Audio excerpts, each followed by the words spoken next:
What's going on YouTube? It's your boy BGC aka Bands Go Crazy, and I'm back with another reaction, man. Hey, you see what the title is, man. It's the one and only Jamari. Shout out Jamari for the fire video, you feel me? But we got it. I said we got it. Well, it got worse for Drake. You feel me? If you ain't go check in with the last video, I think it was the destruction of Drake. The last Jamari video, technically. I think the last video was a scary compilation, but make sure you go tap in with both of those, actually. Hit that like button, subscribe if you're new. On the road to 1K, you feel me? But hey, let's get right into this reaction. So the last week has been a very tough time for Drake fans all over the world. Kendrick does drop a song.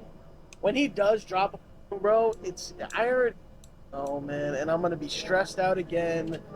Stressed out, you're not Drake. I'm gonna say this again, I barely slept in days. The smart ones went into hiding after Not Like Us dropped, but How a you few barely- extra dedicated fans have How still... you barely slept in days because of the Drake, a beef that got nothing to do with you? been scrambling, Yeah, playing some of these Sherlock niggas Holmes is funny, online yeah. on an attempt to save their 69 god. I was doing research with a group of people for about, I want to say 36 hours, okay? Trying to find dirt on Kendrick. Someone goes, yo, bro, you okay? No, I'm not okay, bro. Chill out? No. There's no time to chill out. I was supposed to go to a wedding in Italy. I might cancel that shit, bro. And I have to say, out of all the Drake meat writers out You there, about to no go- one is showing their cheeks out more than Maul from the Rory and Maul podcast. Drake is smashing this nigga, man. He's punishing this nigga. He's out rapping this nigga. It's not even close. The music is way better. The visual is way better. I fed you fake shit and you ran with it. You thought I had an 11-year-old daughter. You're a clown.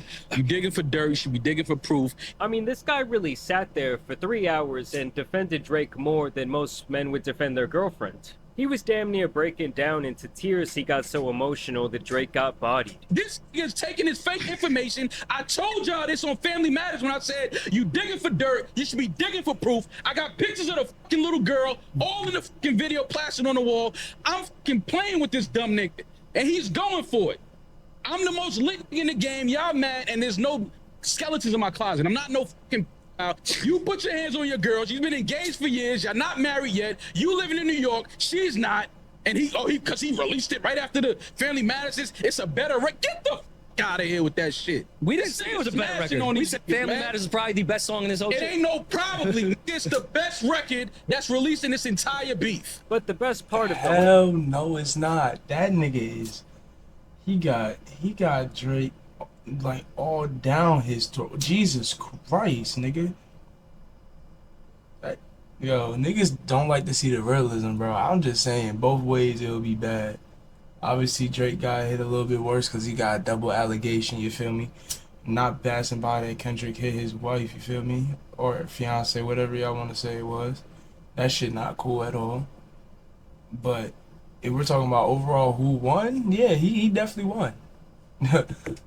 Overall. whole podcast had to have been the loudness of the silence in this moment. Maul, if Drake had an anthem through the weekend calling Kendrick Lamar a pedophile and everyone was two-stepping to it, you would say it was the greatest thing on earth.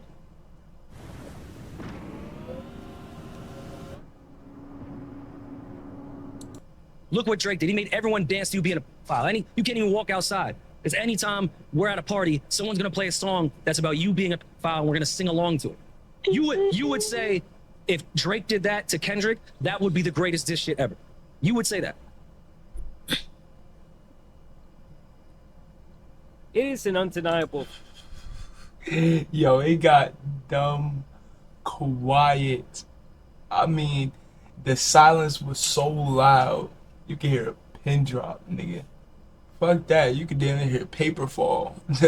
Nigga, the hell, it's quiet as shit in there. I'm talking about you hearing a little fuzz in the background that you usually hear. Nigga, like...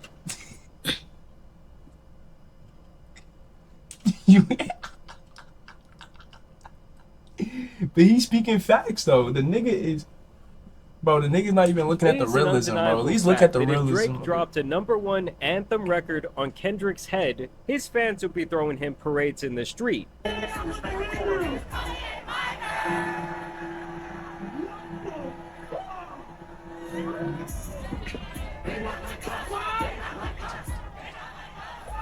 All I can really think is that this dude Maul is either on Drake's payroll or he has some serious dirt on this man.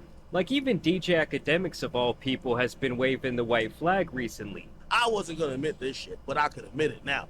And I was just like, do I gotta get on stream tomorrow and say to Drake,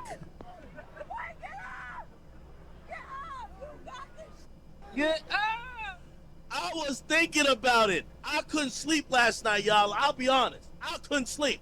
Now, over the last 5 days specifically, an anonymous account has come forward that has to have Drake sweating. Remember how he was saying that his team fed Kendrick false information on the Heart 6? And he even claimed to DJ Academics that those items he used in the artwork for Meet the Grams were apparently stolen from his father's suitcase? Kendrick Lamar must have got a hold of Drake's dad's suitcase. So we're talking about Dennis Graham.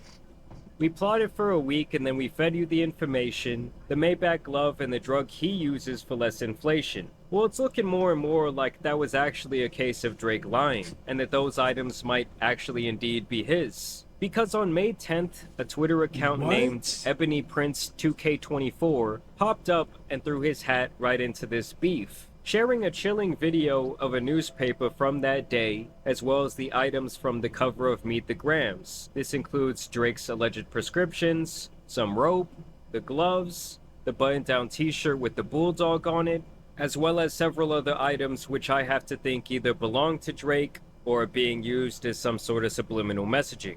Number 1, King Kendrick is not a liar, and I'm not a thief. Number 2, Mr. Aubrey Graham at Drake and Mr. Livingston Allen at Academics have until noon Monday 5/13/24 to retract your claims of theft, or my attorney Miss Adrian Edward and I will exhaust every legal option available. I think Drake knew that these things were stolen. Do I believe that this Ozempic prescription for Drake is real? Yes. To Mr. Aubrey Graham, may this photo help jog your memory as to where you discarded those items. The issue in the photo should also jog your memory. Jimmy Brooks would not have been proud of you that night. And here he shares what appears to be a screenshot from a security camera in a hotel lobby. This appears to possibly be Drake in the red hoodie. You can see a few members of his supposed entourage donning the infamous OVO owl on their clothing. January 22nd, 2023 is the date listed at 3:19 in the morning. When he posted this, people immediately questioned who this person was in the wheelchair, apparently on a ventilator, and when you further investigate the tweet, you see that he brings up someone by the name of Jimmy Brooks. And I'm sure most of you are wondering right now, well, who the hell is Jimmy Brooks? Yeah, that's what I was trying to say. That's Drake's character's name in the show Degrassi, and he infamously got put into a wheelchair after being shot.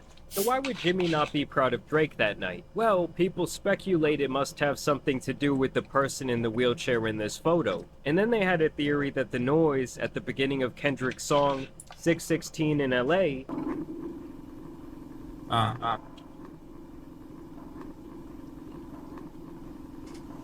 was actually a ventilator like the one seen in this photo. Well, this person has now been identified as a New York journalist named Christopher Alvarez, but I'll get back to that in a second.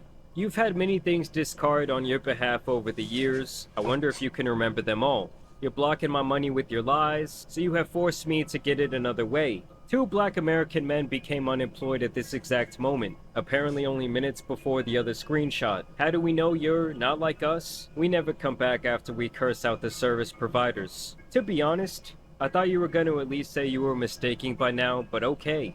I only wanted to go with the story most know about because, well, you know. And now for the NYPD verifiable portion of the story. I was almost arrested while at work for reasons regarding your accommodations. NYPD officer Viola received a CCRB complaint, and here in regards keeping you from said protesters. I've stood next to you in the rain to keep the paps and fanatics away. I became essential during your stays, having to cancel vacations and all to ensure things like this didn't happen.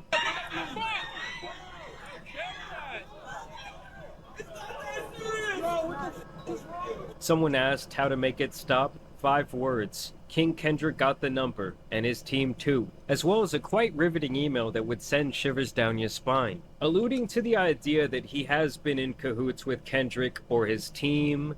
I saw people saying that he was supposed to receive payment from Kendrick's team from divulging this information to them and giving them this picture, but allegedly that money never came through because Drake said it was all bullshit. When Officer Viola and his partner Wilt entered my booth, they informed me that since there was a complainant present who alleged assault, they would have to take me in unless they saw footage of otherwise. I then had to locate that footage while encircled by them, maybe alluding to the idea that that's where he got this screenshot.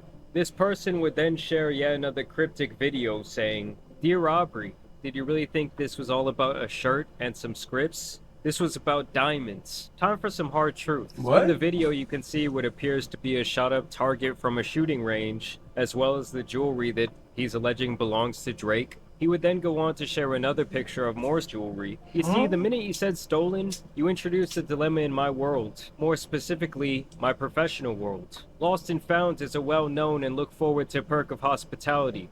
It is the incentive to thoroughly perform your duties in hopes that one man's trash, negligence, or kind gesture may turn into a treasure for you. That means it was no secret to my closest colleagues that all these items were long in my possession. So last Monday, when I finally was shown Meet the Grams in the employee cafeteria, I instantly understood the assignment. I was elated to say the least. That elation was broken quite swiftly by one of the managers. She called me into the office and began to inquisition into how the items were obtained. I was informed that the statements made by DJ Academics had also been relayed to her, because you know the pocket watchers are always hating. I was informed that I should speak with an attorney because being associated with items declared stolen may have negative consequences. And then this account kept posting this logo over and over and over, and eventually the front of this building, Caviar Caspia at the Mark, a famous hotel in New York City known for having extremely high-end clientele. Drake has been pictured at this hotel on multiple dates, and so people suspect that the person behind this account was actually an employee or possibly involved in security at the hotel, and that both his job and his life were threatened once these items went public. Obviously, all these tweets have been extremely subliminal, and we can really speculate all day. But it seems like this person, if we should believe anything they say, was possibly trying to extort Drake, or is still doing so. Based on his claims, he saw something that night that would either incriminate Drake in the court of public opinion, or possibly even the court of law. And as I was making this video, we actually got some breaking news. Christopher Alvarez, the man in the wheelchair seen in the hotel footage with Drake, has now come forward to give his side of the story. Nickelodeon was kid everything. But His side of the one story. of the darkest chapters. These are 3. And here in this article, he says, "I can confirm that I was with Drake on the night of January 22nd, 2023. After his NYC concert with 21 Savage, I was called to meet Drizzy at the Mark Hotel, and we had a blast listening to new beats. I'm not in the position to talk about his character outside of our meetings, but I can't say I was not violated in any way." He also makes it sound like this Okay. alleged disgruntled employee was apparently fired for letting him into the hotel and not leaving him out in the cold weather, which he also said was wrong. And obviously you're going to have the people that say, "Oh, well, Drake must have paid this guy off," or something of that nature. But to me, this might seriously call into question everything this guy, Ebony Prince 2K24, has said throughout the last couple of days. Even though it might seem like he has some pretty good evidence, we should definitely take everything he says with a grain of salt. Either way, we're gonna see what unravels from here, but for Drake, it's been absolutely horrible time. I'm not gonna lie, this shit was some good exercise. Like, it's good to get out, get the pen working. And Kendrick got a #1 and I think like #4 record off this shit. It's also hilarious to me that Kendrick went radio silent after Drake dropped that garbage response record. Kendrick was so inside of Drake's head that even in that tweet announcing From the Heart 6, he says, "We know you drop it in 6 minutes anyway," and Kendrick said, No.